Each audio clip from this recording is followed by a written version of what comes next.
Everyone, আশা করি সবাই ভালো আছেন। আমিও ভালো আছি। তো আবার একটা আপনাদের মাঝে আরেকটি ভিডিও নিয়ে।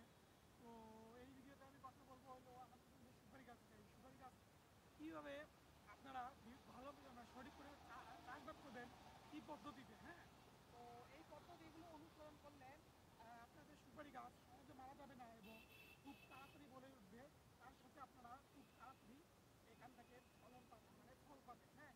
তো যারা যারা আর কি চাষ করতে যাচ্ছেন বাজারজাত করার জন্য বা বিক্রয় করার জন্য, তারা এই পদ্ধতিগুলো খুব ভালোভাবে অনুসরণ করবেন। আমি এই ভিডিওতে বলবো আপনার হলো কীভাবে বীজতলা তৈরি করবেন, তারপর হলো বীজ কীভাবে রোপণ করবেন, তারপরে হলো রোপণ পদ্ধতির মানে বীজ রোপণ যে পদ্ধতি সেটা যত্ন কীভাবে নেবেন, হ্যাঁ। তো এই ভিডিওতে আমি সেগুলো বলবো। তো অবশ্যই মনে শুরু এবং এই পদ্ধতি যদি আপনারা চাষ করেন তাহলে খুব তাড়াতাড়ি ফল এবং গাছটা তাড়াতাড়ি বড় হবে, অতি তাড়াতাড়ি।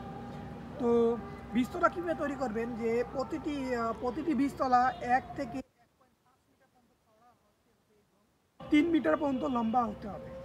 তো বীজতলা উত্তর দক্ষিণে লম্বা হলে ভালো হবে। দুই বেডের মাঝখানে চলাফেরার জন্য দৈর্ঘ্য ও প্রস্থ বরাবর 50 থেকে 70 সেন্টিমিটার বা 20 থেকে 30 ইঞ্চি জায়গা কিন্তু ফাঁকা রাখতে হবে।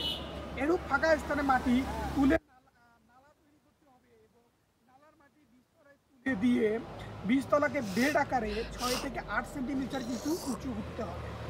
তো নালাগুলোর মধ্য দিয়ে সেচ ও নিকাশের সুবিধা পাওয়া যায়, এমন চারার পরিচর্যাও কিন্তু সহজ।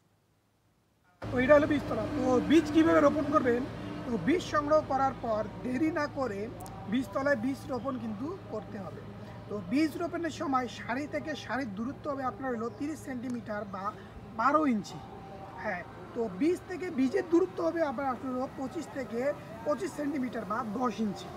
তো বীজ 1 থেকে 2 সেন্টিমিটার গভীরে এমনভাবে রোপণ করবেন যাতে বীজটি মাটির সামান্য নিচে থাকবে এবং বীজের উপর মাটির পাতলা আবরণ থাকে যায়, হ্যাঁ। এইভাবে রোপণ করবেন।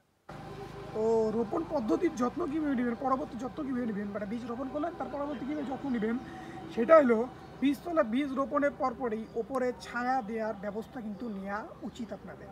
তো বীজতলা খড়কুটো বা কচুরি পানা দিয়ে ঢেকে রেখে, অর্থাৎ যেটা বলা হয় মালচিং করে মাটির আর্দ্রতা বজায় রাখা কিন্তু দরকার।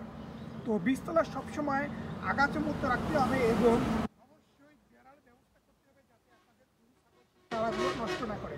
যদি বেড়ার ব্যবস্থা না করেন তাহলে যে কোনো গরু ছাগল হাঁস মুরগি ঢুকে আপনাদের চারাগুলো সহজে খেয়ে সেখান থেকে যদি আপনারা একটু ভারী লস, যেই জায়গাটা আপনারা গাছ গাঁথতেছেন